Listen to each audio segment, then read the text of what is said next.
Hey, Memphis, hey, listen, this is Drew McCray. At any other occasion, I would be probably talking about the annual Stone Awards or the rise of the 300 moral leaders, but today is totally something different. We have a tragic situation that happened right here at the House of Mtenzi, right here in Midtown on the corner of Clearbrook and Madison Avenue. Yesterday, there was a horrible accident right outside. Thank God the people that were in the accident are okay. However, the damage to this building is absolutely crazy. Now, right behind me, I'm going to try to be careful as I do this. Behind me was the full display for Monthelma. This was the display right here in the lobby of the House of Mtenzi. I'm just going to kind of move it to the side just a little bit so he can actually show you the damage to the front of the building.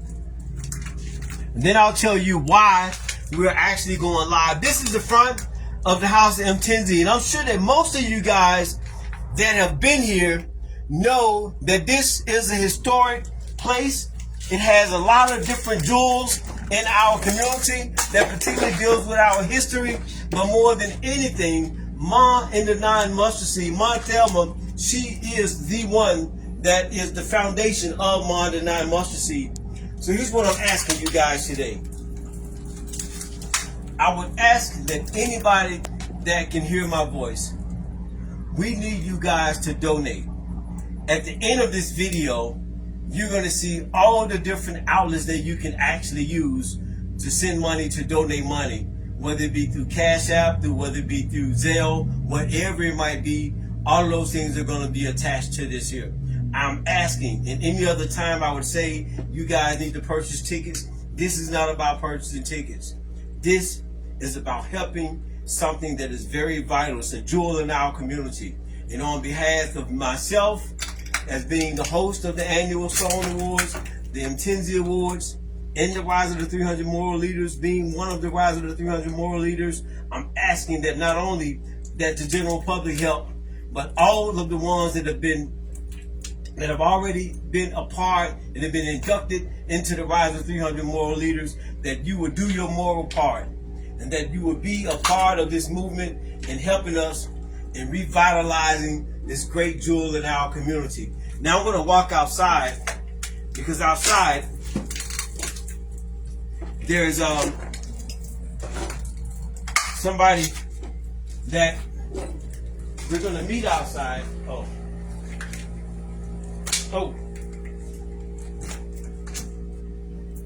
So, the 300 Moral Leaders, I'm looking for all of the Rise of the 300 Moral Leaders. I'm looking for you guys to be a part of this movement and helping us revitalize the House of Mtenzi. Now we're going to walk outside to the front, because in the front of the building, see, I'm not used to this, and as you can see, I'm not in my normal attire. However, this is something that I had to leave, and I had to come right over here after I talked to Stanley.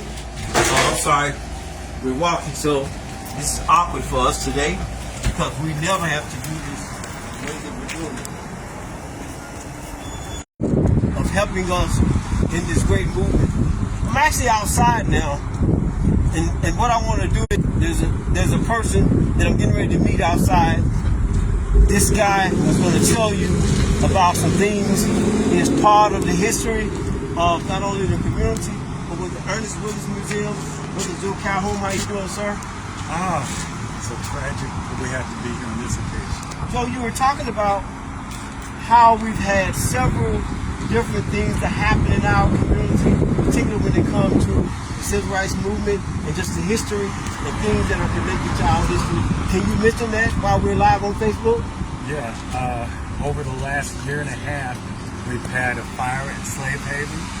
We had a fire at the Claiborne Temple. We had a fire at the church on Mississippi Boulevard.